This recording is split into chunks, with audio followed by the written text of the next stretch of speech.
This is an intro to a game that we sometimes play, and the idea is that we try to get students to learn a particular rule about how to link cards.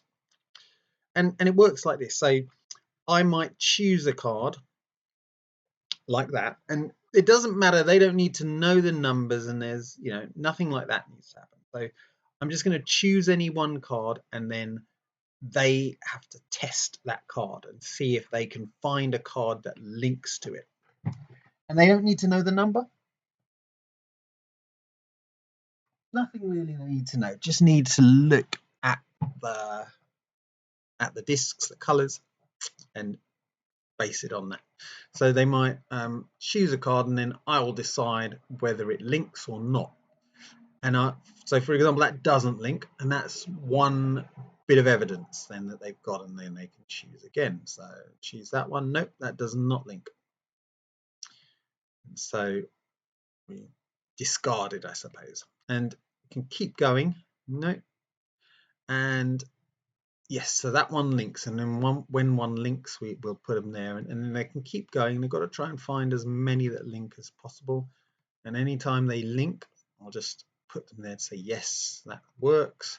Anytime it doesn't, it goes there, and hopefully then they'll start trying to notice or trying to put the patterns together about what makes linked cards and what makes cards that don't. Okay, so far we've got 3 linked cards, 4, and then once we've found as many as we can,